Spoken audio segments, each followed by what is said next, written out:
Bom dia, amigos. Sou Paulo Franz, um pesquisador aposentado que resolveu ser um intérprete independente das Escrituras. Já publicamos um livro e mais de 120 vídeos interconectados e nesse momento estamos nos dispondo a comentar o mistério da iniquidade, isto é, as coisas ou ações que são contrárias à moral e à religião. Essa tarefa é muito delicada, porque sem nenhum curso formal de teologia, assumimos diante de Deus a responsabilidade para denunciar os falsos cristos, falsos profetas, nos propondo também a tratar do autor de todo o mal. Falaremos hoje de um ministério normalmente praticado às escondidas, por ser condenado pela Bíblia, e que se desenvolve sob o poder enganador de Satanás. Os praticantes da iniquidade, sob inspiração maligna, buscam obter a simpatia e admiração uns dos outros, e assim vão se expandindo, levando outras pessoas à rebeldia contra Deus.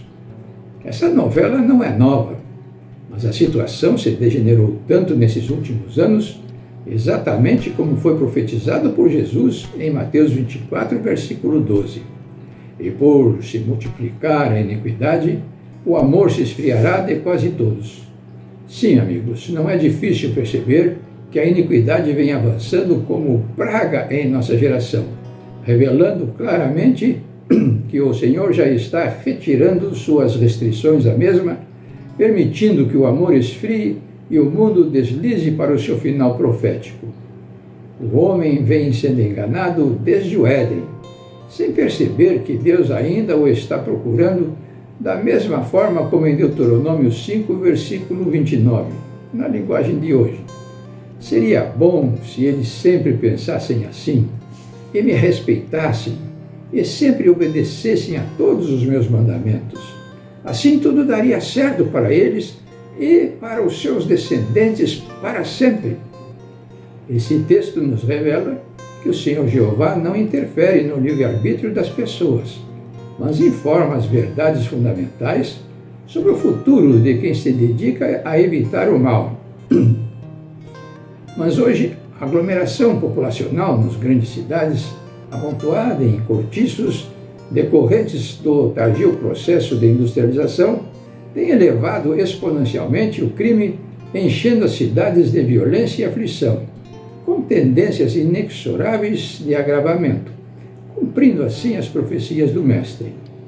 As pessoas não encontram segurança em nenhum lugar ou posição, sugerindo a necessidade do retiro das famílias para localidades mais afastadas, uma vez que a vida nos grandes centros urbanos tem se tornado quase insuportável, se bem que a zona rural não esteja tão livre assim da delinquência. Até parece que os ímpios já estão se ajuntando em molhos para a destruição do último dia. A capacidade inventiva do homem está sendo desviada para colocar em operação os mais poderosos artefatos de ferir e matar. Gangues especializadas no tráfico de drogas enfrentam a polícia de igual para igual e fazem coisas espantosas. Só ouvimos falar de confusões e perplexidades, porque a paixão vem exercendo domínio sobre o amor e a razão. Muito em breve começaremos a ver as profetizadas destruições em massa e os homens a desmaiar na expectativa dos últimos eventos, todos eles já bem encaminhados. Quem dera que as religiões e os governos pudessem discernir melhor estes últimos sinais tão amplamente disseminados para auxiliar no resgate daqueles que perecem, não obstante terem sido comprados por preço infinito. A morte de Jesus na cruz do Calvário é a medida do valor de cada alma, mas infelizmente estamos fazendo muito pouco para ajudar antes que a situação, ora crítica, fique irremediável.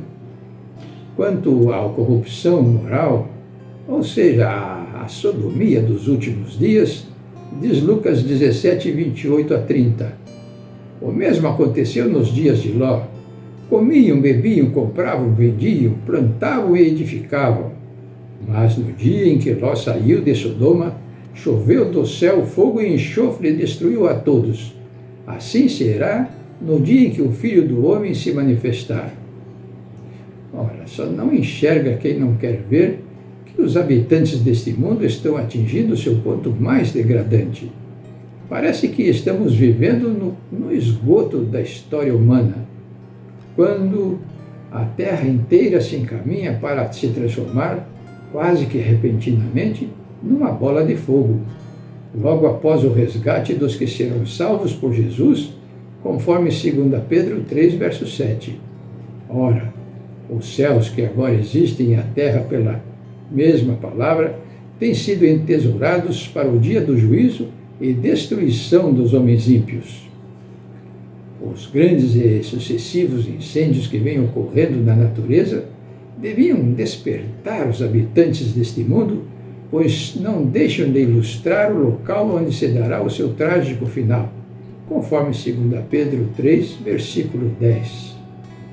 Mas, ao invés de colocar fé nas advertências do seu Salvador, os homens se envolvem cada vez mais com a incredulidade e com o materialismo, tornando-se tão corruptos como eram os habitantes de Sodoma, se candidatando à mesma sorte.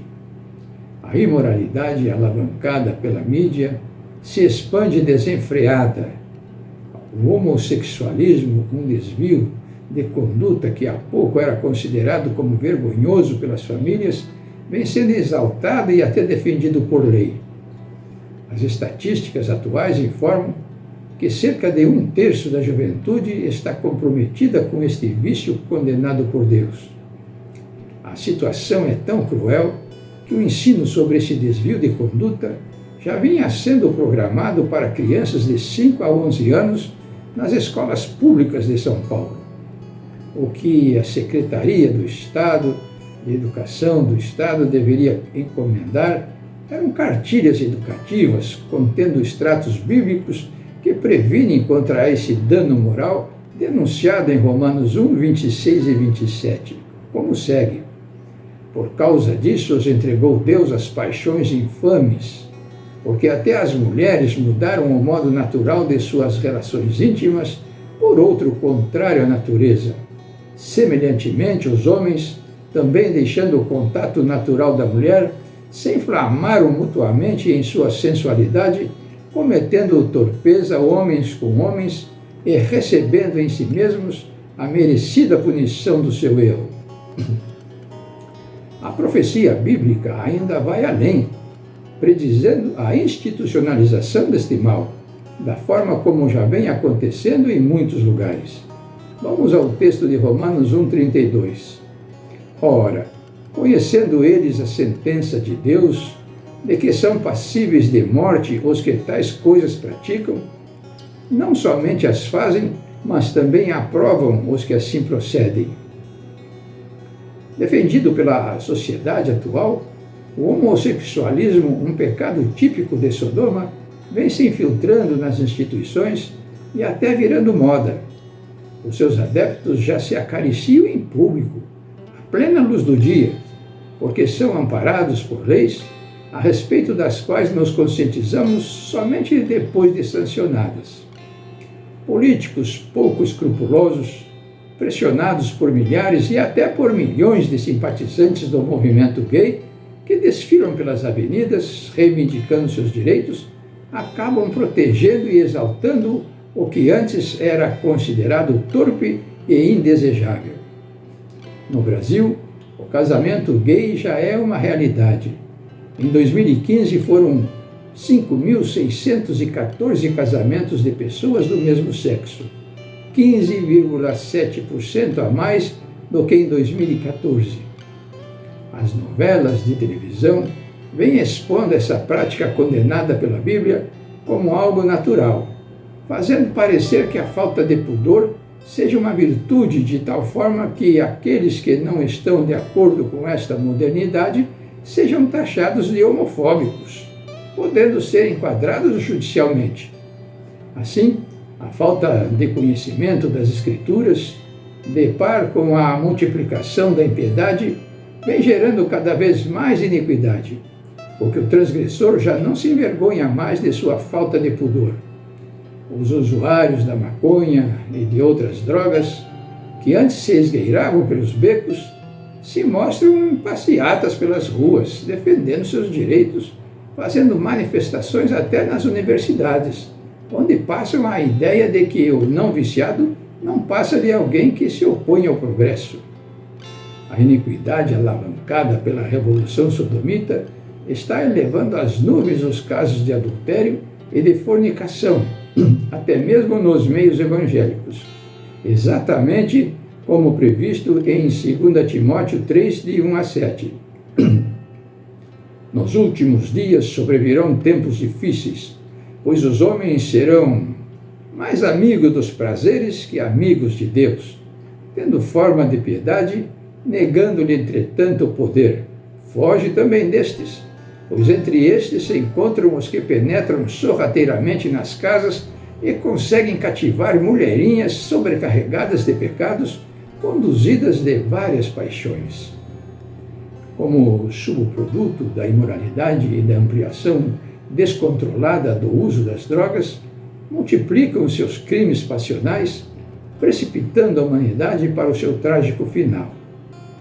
Bem, precisamos concluir esse nosso triste relato. Esperamos que todos se conscientizem de que o cumprimento profético não depende da vontade de Deus, conforme suas palavras em Jeremias 9, 23 e 24. O Senhor disse: o sábio não deve se orgulhar da sua sabedoria, nem o forte da sua força, nem o rico da sua riqueza.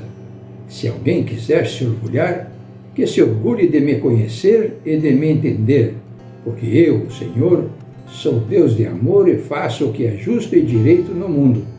Estas são as coisas que me agradam. Eu, o Senhor, estou falando. Fiquem agora com a nossa mensagem musical, participem do nosso projeto divulgando-o nas redes sociais e expondo a sua opinião nos comentários. Dê seu like e até o próximo vídeo, se Deus quiser.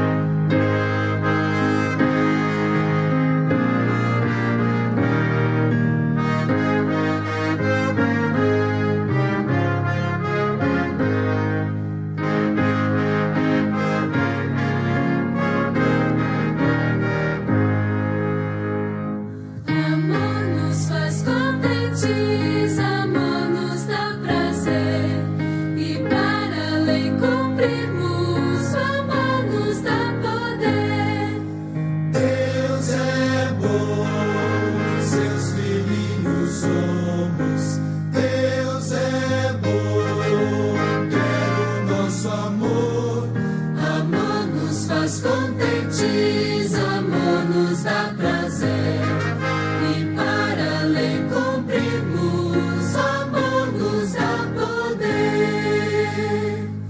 O mundo tem tristezas e cheio está de dor.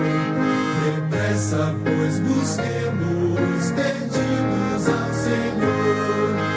Deus é bom, seus filhinhos somos.